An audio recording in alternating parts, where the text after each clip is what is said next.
Dimulai dengan isu kudeta, kisru internal Partai Demokrat belum usai. Keputusan pemecatan sejumlah kader membuat kisru kian meruncing. Tindakan lapor-melapor diambil kader Demokrat untuk mencari keadilan. Atas dasar ini, apakah upaya penggulingan akan terus berlanjut dengan desakan digelarnya Kongres luar biasa? Ataukah ada tujuan lain di balik pemecatan kader Demokrat?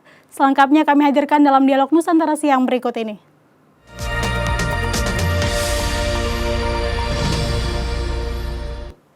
Dan sudah terhubung bersama kita dalam dialog Nusantara siang hari ini Bapak Emrus Sihombing, pakar komunikasi politik. Selamat siang Pak Emrus. Selamat siang Bu Lydia Simangunsong, selamat siang pemirsa Nusantara TV di seluruh Nusantara, bahkan di seluruh dunia. Terima kasih Pak sudah bergabung bersama kita. Terima kasih, terima kasih. Baik Pak Emrus, bagaimana Bapak melihat perkembangan kisru internal Demokrat yang mulai dari isu kudeta, pemecatan kader hingga berujung saling lapor Pak? Baik, pertama saya mengucapkan prihatinlah terhadap peristiwa kejadian ini di internal Partai Demokrat. Kita harus jujur mengatakan Partai Demokrat ini milik bangsa, milik negara, milik rakyat. Bukan hanya milik pengurus, bukan hanya milik pendiri, bukan hanya milik kader, milik bangsa. Bukankah melalui partai-partai politik di Indonesia, termasuk Partai Demokrat, melahirkan pemimpin di bidang eksekutif maupun di legislatif. Bahkan di sana mereka akan berperan melakukan fit and proper test di bidang jabatan-jabatan di Republik ini. Saya sungguh sangat prihatin kejadian ini. Ini menunjukkan Partai Demokrat cukup tidak dewasa dalam menyelesaikan persoalan internal. Ini persoalan internal. Kalau misalnya ada sementara dari Partai Demokrat mengatakan tidak persoalan internal, saya mengatakan bahwa ini persoalan internal. Kenapa? Kalau memang internalnya bagus, sekalipun ada guncangan dari luar, bukankah itu bisa mempererat kohesi sosial di antara mereka? Karena secara sosiologis, ketika ada gangguan dari luar, maka kekuatan di dalam itu semakin kohesi sosialnya semakin kuat. Tetapi ketika di dalam guncang atau ada gangguan, maka begitu ada gangguan dari luar, itu menjadi ancaman terpecahnya di dalam suatu internal, suatu organisasi sosial. Oleh karena itu sebaiknya ini diselesaikan secara internal, duduklah bersama. Mohon maaf saya harus sebutkan bahwa sebelum SBY mengatakan turun gunung, saya termasuk yang berpendapat segera SBY turun gunung. Saya lebih dulu mengatakan itu. Hanya pengertian konsep turun gunung yang dilakukan oleh SBY dengan apa yang saya katakan sangat berbeda. Yang saya maksud turun gunung adalah memimpin Partai Demokrat, merangkul semua kepentingan faksi-faksi yang ada di dalam.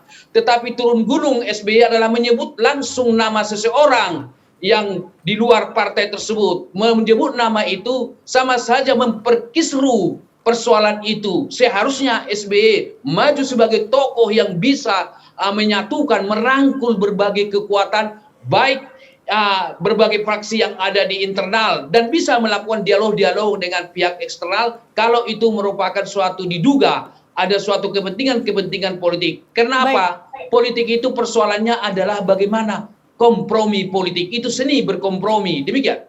Baik Pak Emrus, tadi disampaikan bahwa ini adalah masalah internal dari Partai Demokrat. Lalu menurut Pak Emrus ini faktor apa saja Pak yang memicu kisru internal ini di Partai Demokrat Pak? Baik, menurut pengamatan saya ada dua faktor kenapa itu muncul terjadi. Pertama, kepemimpinan yang lemah. Kalau kepemimpinannya kuat, kepemimpinannya bukan pemimpin, kepemimpinan keseluruhan sistem kuat, maka akan bisa merangkul kekuatan tersebut. Baru kedua, saya melihat faktornya adalah memang kekuatan-kekuatan yang ada di dalam faksi-faksi itu ada yang merasa kepentingannya tidak terakomodasi, yaitu mereka-mereka yang berada di seberang faksi daripada kelompok HY atau SBY.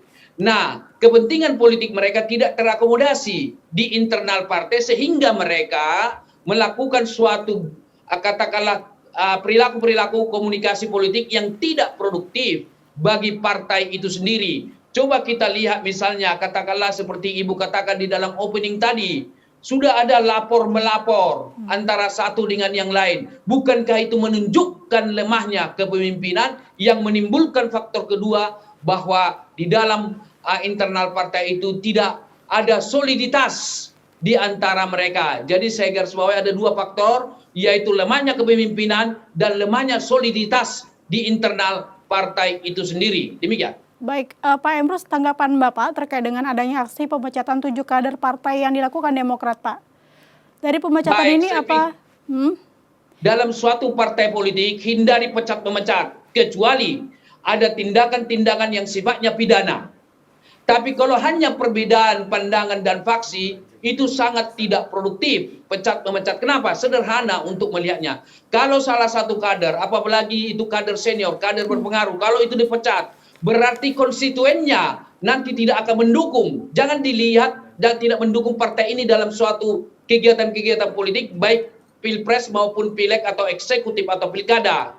Jadi oleh karena itu pemecatan ini jangan dilihat bahwa hanya mengeluarkan satu atau dua orang kader mereka, tetapi akan mempengaruhi daripada konstituen dari si sosok yang dipecat tersebut. Dan paling menarik lagi, ketika salah satu sosok itu dipecat dan kembali ke partai lain, bukankah dia tanda kutip membawa gerbong politiknya ke partai yang dia masuki yang baru? Ini sangat merugikan bagi Partai Demokrat. Saya sebagai seorang akademisi dan sekaligus sebagai warga negara Indonesia yang membayar pajak kepada partai, membayar pajak kepada negara, dan partai ini mendapat APBN dari pajak kita, saya menyarankan kepada teman-teman di Partai Demokrat dan kepada Bapak SBY dan AHY, rangkul semua kekuatan politik itu. Jangan sampai ada pecat-memecat, jangan sampai ada tanda kutip bercerai di antara mereka. Karena semua partai politik yang legal di Indonesia adalah aset bangsa. Demikian. Baik, Pak Emrus, dari pemecatan kader ini, apa yang ingin dituju sang Ketua Umum, Pak? Benarkah semata ingin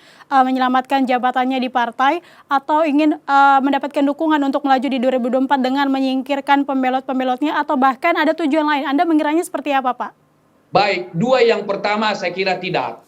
Itu yang mereka capai. Karena 2024 dengan cara memecat ini justru merugikan. Bahkan yang pertama yang disebut. Tetapi saya tidak tahu apa ada yang lainnya. Tetapi apapun tujuan mereka, justru harus meningkatkan kohesi sosial, kedekatan di antara mereka. Ini saatnya bagi teman-teman atau pemimpin Pak SBY yang sudah 2 periode menjadi presiden, AHY sebagai tokoh muda di partai ini sebagai pemimpin ketua umum, rangkul mereka, ajak berdialog, ajak berkompromi. Karena apa? Di dalam suatu partai politik pasti selalu ada faksi, minimal itu 2 faksi.